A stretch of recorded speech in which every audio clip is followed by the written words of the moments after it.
Got a tanto, I should say first. I'm going to turn that around out of my way, and should you feel a need to cheer or boo, we'll get the full effect of that, but no throwing of fruit, please.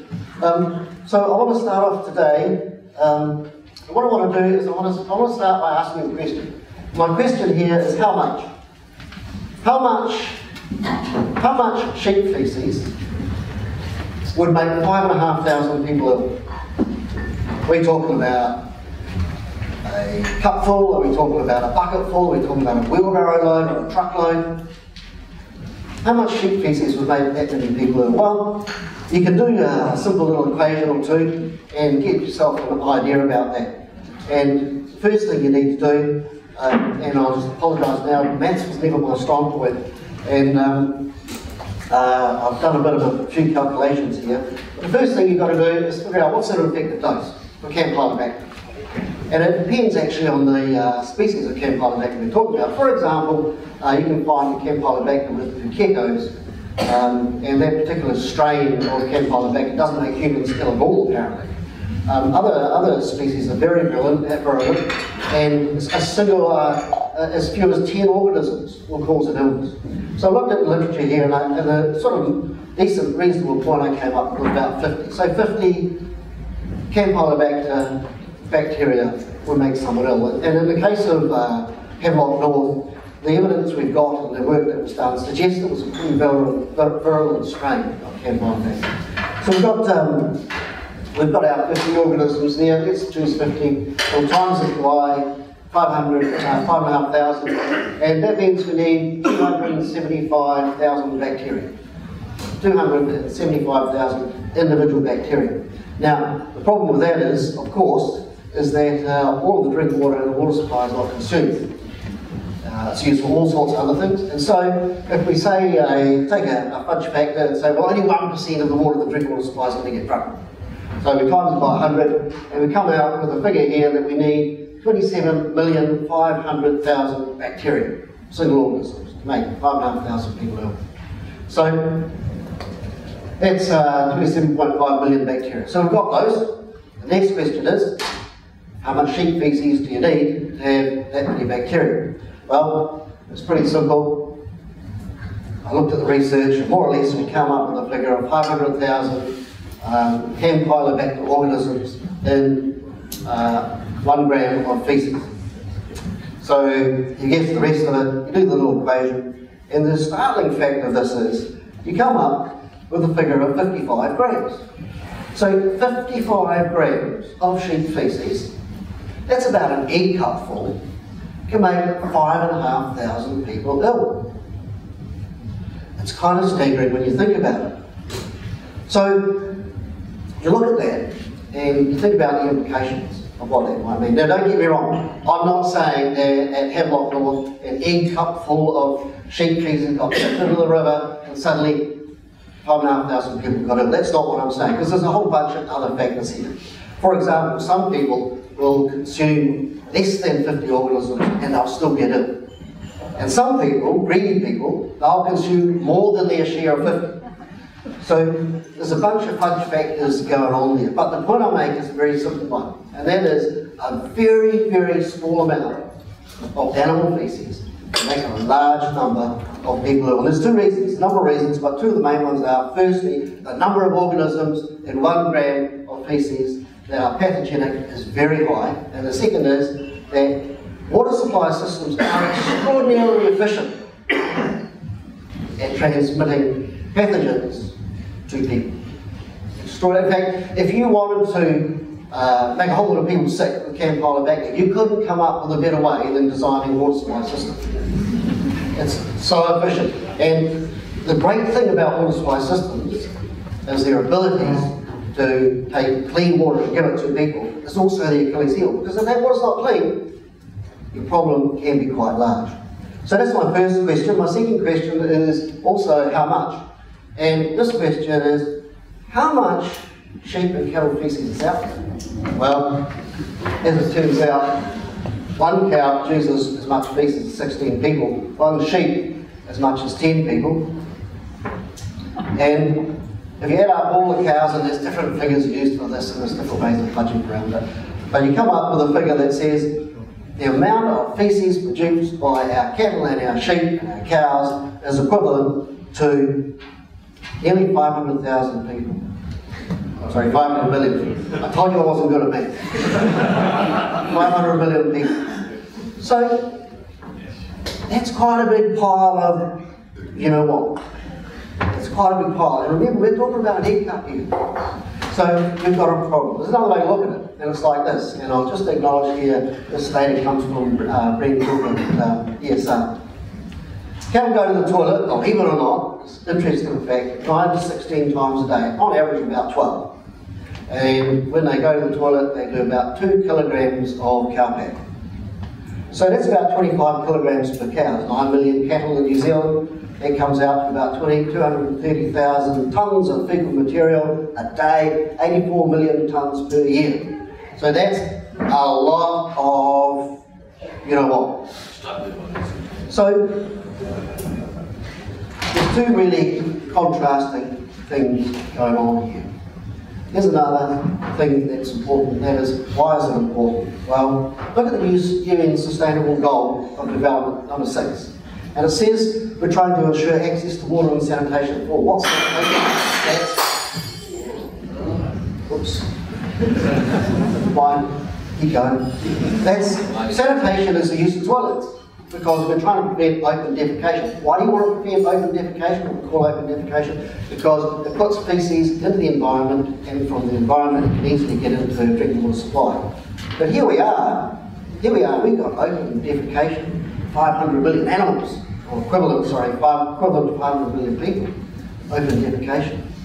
Now, I'm not suggesting we start installing toilets for cattle and sheep, don't get me wrong. I'm just trying to point out the problem. Because a couple of questions come to mind, and that is it the same?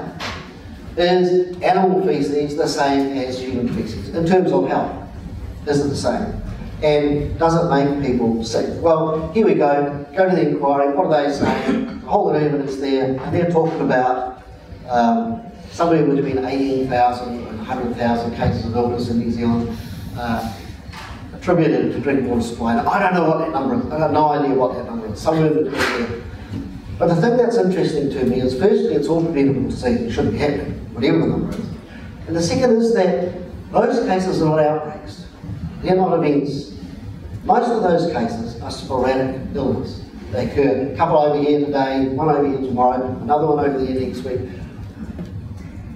which is quite a different beast from an outbreak. And so, the burden of disease, in terms of water supply, is really important, and it's related to a whole lot of factors, some of which I've just covered. So very quickly, and I'm not going to go over this in much detail, what are the contaminants that make people sick? And you've probably heard a lot about this. We've got these 4 groups of microbiological contaminants. I want to start with bacteria. I don't want to say a lot about it, except a couple of things. And to mention that, firstly, we've got this animal or human fecal source. And that's where our Campylobacter, when it makes people sick, comes from. Bacteria are controlled by chlorine and inactivated by UV, which is slightly different from being cooled. And they're removed by some types of filters. So we can put a barrier in place to control them. And they're tiny. They are really, really tiny. That's why you can have so many on 1 gram of feces, because they are so tiny. And they do cause disease, and particularly in New Zealand they cause campylobacteriosis.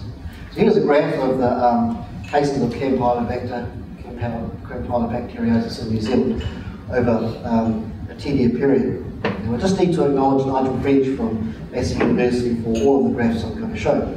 And I put this graph up for one particular reason, and that is, I can get this pointer going, this point here. Because what this graph shows is you can change the outcome of illness. You can intervene and change the outcome, the number of cases of illness we have. So what happened in New Zealand here was we had these, by world standards, some of the highest Campylobacter rates you've ever seen anywhere in the world. And a program was introduced around poultry and interventions around poultry. Poultry are a big source of Campylobacter. And it changed this graph and these statistics significantly. So 50% decline in notifications with a $50 to $70 million cost saving. So the point I'm making here is if you do stuff, you can change stuff with waterborne disease. It does work. And not all these cases are waterborne. I'm not saying that. There's a percentage that are waterborne. But intervention does work. And here's the thing. Water supply is a health intervention. That's why we do it. We do water supply to stop people getting sick. Water supply is a health intervention. I think Marcus made that really clear yesterday. So it's not always working, right? Because, and here's where we can have an intervention, we're having regular Campylobacter outbreaks in New Zealand. We've got a proud history of Campylobacter outbreaks. And my point is that if we do intervene, we can stop this. I want to talk briefly about a particular bacteria that's important. It's this little guy called E. coli. Fantastic little guy. Really important in water supply because it's present in the gut of a mammal in enormous numbers. And so if you find it in a water supply, we say that it's present, then we can expect other organisms, pathogens, things that make you sick, to also be present. See, E. coli doesn't make you sick, because if it did, we will be sick all the time, because it's inside of us in enormous numbers. And the other thing we say is, if we don't find it, then the water's safe to drink. So it's called an indicator organism, and we test for E. coli and drink water standards. I'm going to come back to this. Because I think there's a little more to that story than what we see. And I said E. coli doesn't make you sick, but there's actually one little guy, well, there's a number of them actually, that do cause illness. A thing called E. coli 0157. And it wasn't present in New Zealand. It causes a terrible illness and been responsible for deaths in some places relevant to water supply, contaminated water supply. Has this virulence gene, and some people who get ill with this particular little bug, they end up with kidney failure, and it can be very serious and fatal. So, while we say E. coli is not a problem, it doesn't make you sick, there are some virulent strains that do. And we see them in New Zealand. And so here we go, in New Zealand, first case 1993, and I was involved working in public health and involved in investigating some of these first cases. Turned up, unheard of in the 70s and 80s, turns up. And what you can see here is we're getting an increasing number of cases. E. coli 0157 is associated particularly with cattle, and believe it or not, cattle feces. So, you can see here a clear link between increasing numbers of cattle and increasing disease burden. There's a really important link here between what's going on in the agricultural sector and what's happening with our health. Very quickly about protozoa, because these guys are quite different from bacteria. Much bigger, but still really small. And have this interesting life cycle where in the environment they turn into a little golf ball-like cyst or oocyst that's just genetic material. And they just stay in that state and they wait and wait and wait and wait. They can handle quite difficult environmental conditions. And then when they're ingested into a mammal, they turn into a trophozoite, woohoo, party time, and they start going crazy and multiply. So, protozoa are associated with what? You guessed it, cattle. Strongly associated with other animals as well, but particularly with cattle and calves. And so, if you look at rates of cryptosporidiosis in New Zealand, you find that New Zealand has very high rates of two protozoan illnesses, cryptosporidiosis and giardiasis. And as I said, where do these organisms come from? Now, it's not all waterborne. Don't get me wrong, it's not all waterborne, but a percentage of it is. In fact, it has this really interesting seasonal pattern. And so you can see here, it increases at a particular time every year. What's that time? Springtime. Calving time. Lots of calves. Lots of infected calves. Lots of people handling animals. Lots more effluent on the ground. Rainy weather. All the things come together. So, we have this pretty clear link between disease burden and animals in our environment. And you see it here pretty clearly. So 2 species of Cryptosporidium hominis, you find it associated here in the blue with swimming pool infections. So swimming pools are quite good environments for the transmission of cryptosporidiosis, and I've investigated quite a number of outbreaks associated with swimming pools, and my advice to you, if you go swimming, and I do, is just keep your mouth shut. Go to the pool, just keep your mouth shut. The hardest thing to stop in its tracks in terms of public health outbreak is a swimming pool related outbreak of cryptosporidiosis. Because kids get it, they think they're better, they go along with the pool, and oops, it wasn't much, but remember, just an egg cup. Some other kids swim along, oh, this is great, blah, blah, blah. Next kid's infected, they're on 2 days, they come back. And so you get these whole classes, whole schools of kids off sick, cryptosporidiosis. The important point here though is that Cryptosporidium parva associated with cattle and sheep, this is where your peak is. So we see different species associated with different hosts and different activities. I want to talk very briefly about viruses, because I think that while we know a lot about bacteria and bacterial pathogens, and a lot about Cryptosporidium and protozoan pathogens, we don't know quite as much about viruses, and it's really changing. So really tiny, and the key thing is they are not living organisms. They are not living organisms. They're just little bits of genetic material, and they wait till they find a host, and then they inject that material into the host, and the host doesn't work, it produces a whole lot more viruses for them. The host is the cell. But I suspect that a lot of our sporadic illness, our sporadic disease burden, is actually to do with viruses. There's a bunch of reasons that I think that. And one of them is that we found out relatively recently that what we used to think about the survival rates of viruses, so survival is not the right word because they're not living. So I can't say they're surviving because they're not a living organism. What we do know about the viability rates of viruses in the environment is it's way lower than what we would have thought. And when we wrote, and I was involved with this, the 2000 drinking water standard, we said you can have groundwater, it's been underground for 12 months, everything in it will be dead or not viable. And you can use that water without treatment. Now we know now that viruses, many viruses, will survive in groundwater in the environment for up to 2 years and some even more.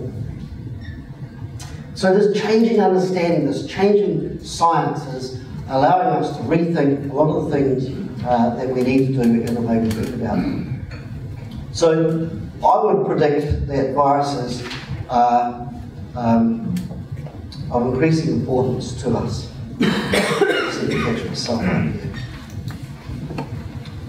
I'm going to go back to my question, but is it the same? Isn't it the same? Well, here's the thing. The thing about viruses is they're human specific. So cattle don't have viruses that can make us sick. Cattle might have viruses that make cattle sick. But viruses are human specific. So you only contract a virus from a human fecal source. You can get bacteria, protozoa, and viruses from a human fecal source. Cattle, cows, and sheep are only going to get these bacteria and these protozoa. So there's a difference already. And if you're comparing the feces from animals, you've got to exclude that particular pathogen group. Now, the other difference is this. Pathogenic bacteria, protozoa, and viruses are only shed from a human who's infected and unwell. They might not be unwell, but they'll certainly be infected. Bacteria and protozoa that can make us sick are whether cattle, cows, and sheep, whether they're well or not. And so the numbers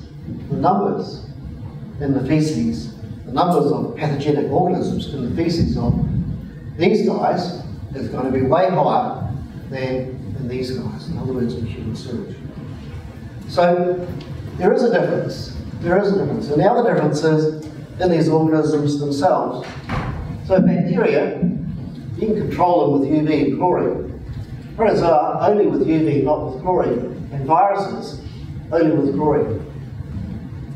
So if you are thinking about a water treatment system and what kind of water treatment system you're going to have, you need to have a think about what are the organisms that are going to be in the source water that we use. I just want to speak also very briefly about this guy, E. coli, on the basis of what I've just said. As I said, it was an indicator organism, and if we find it present, we assume that the pathogens are present. And if we find it's not there, we assume that the pathogens are not present. I've been becoming increasingly uncomfortable about that idea. Now that idea in itself is one of the foundations of demonstrating water safety. But it's got some real problems for me. And the problems are in the assumptions. Don't get me wrong, I'm not saying we should not test for E. coli. What I'm saying is we need to have a really clear understanding about the limits of testing for E. coli. So first up, you get a positive result. Make an assumption. If it's positive for E. coli, that indicates fecal contamination. We can assume that there's likely to be the presence of pathogens like Campylobacter, etc., etc. Fair enough. You get a negative result. What are your assumptions about that negative result? Well, first up, it takes 12 to 24 hours to get a result for E. coli. So first up, water that was contaminated is gone. That's long gone. People have been drinking that. The second thing is, if you do an E. coli test once a week on a Tuesday, we assume that if you do another test on the following Tuesday, we assume, and our standards assume this, that if you did a test on the in-between days, Wednesday, Thursday, Friday, Saturday, Sunday, Monday, you'd have got the same result. But we know that the inquiry was very clear. Water supply contamination can be intermittent. It can be intermittent. And it can be associated with weather events. It's going to rain a whole lot. If it rains on Saturday, take a test on Tuesday. So there's some assumptions there. But probably even more important is this. We're assuming we get a negative result that protozoa aren't present. We're saying, water safety treatment. You've got a zero E. coli. Well, hang on, protozoa are really different to E. coli. They have a very different survival characteristics. And there's no correlation between finding levels of E. coli and protozoa like Cryptosporidium.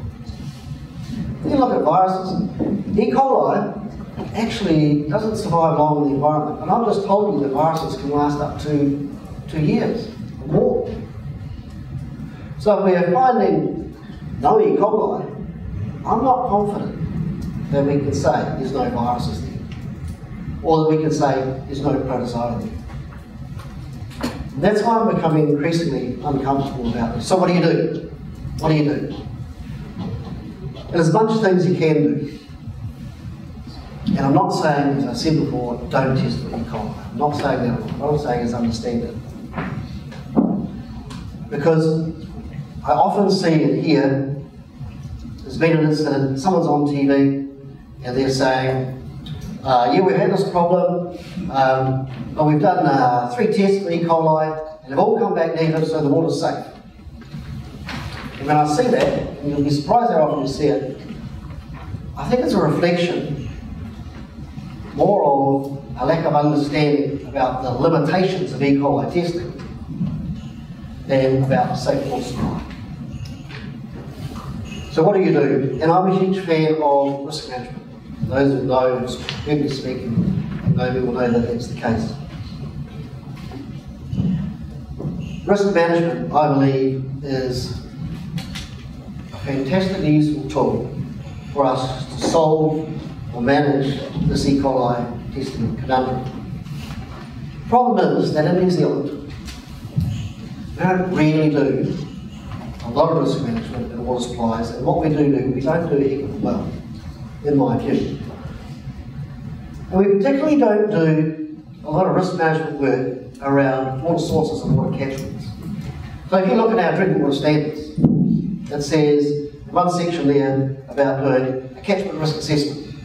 Do a catchment risk assessment. Well, it's not a catchment risk assessment. It's actually an assessment to determine the level of treatment for protozoa that is required. It's called a catchment risk assessment, but it's not that. It's something like that. And it's a very crude measure. It's a very coarse way to do that. And we have legislation that says you've got to prepare a water safety plan. Now, our water safety plans, as we prepare them, focus mostly on water treatment processes. They don't focus a lot on water sources and water catchments. And they're quite cursory. They're quite cursory in their treatment of risk in a water-wide catchment. And we actually saw that with the Hemlock event. So my view is that one of the things we need to do in New Zealand is rethink this idea of catchment risk, source water risk, and what we need to be doing about it. Because if you look at most other jurisdictions, you find they do. Many other countries. So here, for example, British Columbia, I was over there last week at a conference, and here's a thing that's interestingly called a GARP.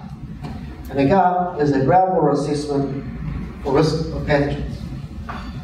So what they do is they say, well, is there a big pile of that stuff I was talking about before up there? Is there septic tanks? Is there human viruses?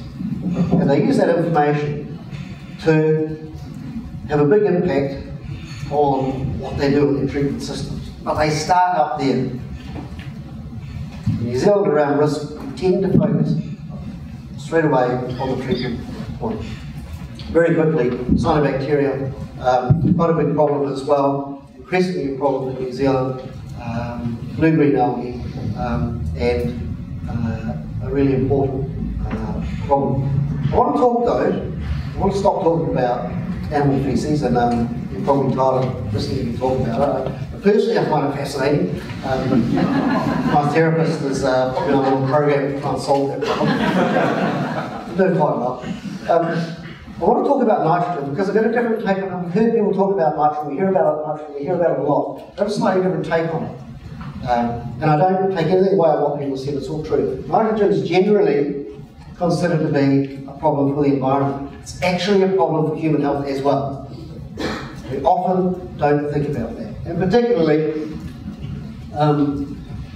it's very toxic to fish, etc. But there's this thing called blue baby syndrome. You might have heard about it. Actually, there's a whole lot of causes of blue baby syndrome. In the water industry, we tend to think it's just nitrogen in the water supply. There's a whole lot of them. But what happens here is a curious process that, because nitrate is biologically inert, and when children consume water with nitrate in it, and infants, the actual microflora in their gut converts it to nitrate. So it turns the nitrate to nitrite. And the nitrite then converts the hemoglobin into methemoglobin. And the methemoglobin blocks the uptake of oxygen in the blood. So it's a very serious problem for infants. Curiously, with adults, the nitrate gets absorbed before it gets to the gut, so it never gets converted into nitrite. And we don't have this problem. It's one that's specific to young children. What I would say about it though is that the work that was done on this determine our levels of maximum second values was done in the 1940s by Dr. Cohen. And it is quite contested. It is quite contested, the work that he did in those levels. So the point that I'm making here is really that there's a whole lot of stuff we do know. There's a whole lot of stuff we don't know. And there's a whole lot of stuff that we argue about and discuss and contest to do with human health. So I'm going to flick through and miss the last bit of, due to time, the last bit of what I wanted to talk about, which was emerging contaminants. I'll talk about that another day. I just want to talk about these quick take-home messages from today. Something for you to think about. And the first is that understand that waterborne pathogens are highly prevalent in livestock in New Zealand. And so they're highly prevalent in our environment. Large quantities. And surface waters frequently are contaminated with animal and bird associated pathogens. Now, I don't subscribe to this idea that you get rid of all the sheep and all the cows in New Zealand and you can drink water anywhere. I simply don't subscribe to that. And the reason being that these things we're talking about, they're natural things. Bacteria, protozoa, viruses, they're natural things. And they're present in our native flora, our native birds, and lizards, and all sorts of things. So getting rid of cows and sheep isn't going to get rid of them, but the presence of large numbers of cows and sheep in New Zealand means that the quantity of these things and the availability of these things is very, very high. So there's a clear link between human and animal feces and human illness, and water is definitely a pathway.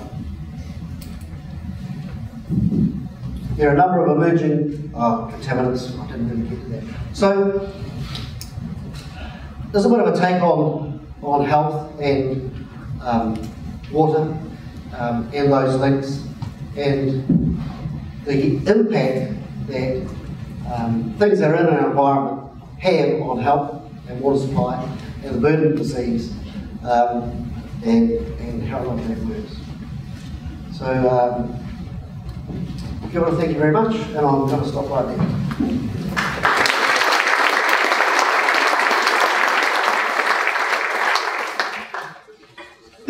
Thank you, Jim. Look, that was absolutely compelling presentation in terms of some of the functions sitting behind human intervention in terms of a natural environment.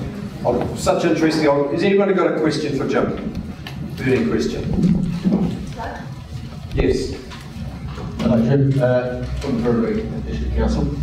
We have 14 rural schemes.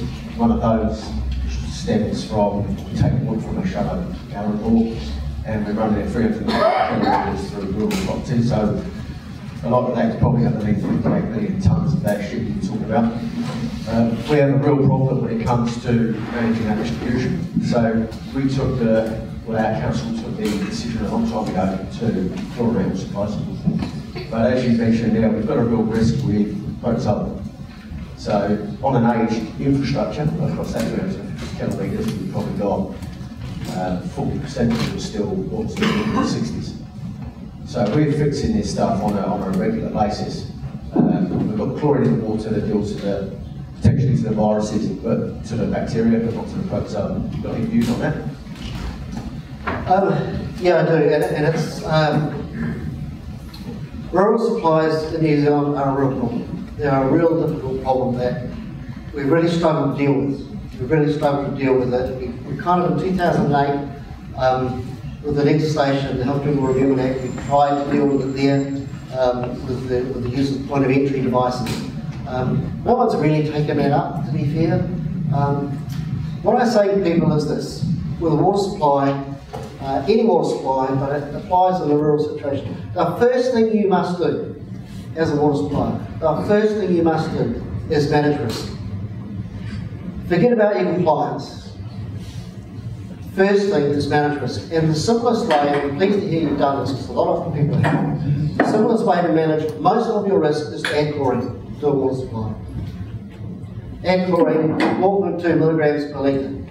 That reduces the risk profile of any water supply by a huge amount, and then you can look at the other parts of it. What I would say the next thing you need to do then is have a really good look at your catchment. Do a comprehensive catchment risk assessment and come to a conclusion about what are the pathogens in our catchment, what are the risk pathogens that are there, and then you can make a decision about how you're going to deal with those pathogens. And if you come to the conclusion that there is protozoa in that catchment that could contaminate your water supply, you are duty bound to ensure there's a barrier to protozoa. Because if you are a water supplier, you have any water supply, even if it's a rural supply, and I know there's a whole lot of issues about what people will say about consuming that water. If you are the water supplier, you have a responsibility to protect the health of those people consuming that water. So I don't know, hopefully that answers the question. I know it's problematic. I'll be really interested to see where we go on this question. If, and I suspect we will get a new regulator. May I just a response? We have done a risk assessment and we've checked, and there's from all the testing we have done, we don't have a protozoa issue in our catchment. Yeah, the slide came up yesterday that talks about small suppliers and how they're non-compliant with their drinking water standards. So our risk assessment would suggest that we don't need to worry about protozoa today. Yeah. If through our risk assessment we've decided that that's not an issue for us, but yet we still come up on slides to show that we're not compliant. Right. So the first thing is, and I don't know what you've done, but the first thing I'd say is testing for protozoa is different from a risk assessment. And testing for protozoa and not finding it in a surface water catchment doesn't mean it's not there. So the risk assessment is quite different. And the risk assessment says, what's the likelihood of it being there? What's it likely to be there? So what you're talking about there is a way that the standards are written, and the standards are written in such a way that they say if you've got a surface water catchment, you must have a protozoa barrier. And that's what you're coming up with. So if you looked at the catchment and you said actually it's pristine bush and there's no cattle up there, we don't think, we've done some testing, we don't think that there's protozoa up there. What the drinking water standard says is there may not be, but there may be. And so you need to install a protozoa barrier for that reason. That's how the standards are written. One more.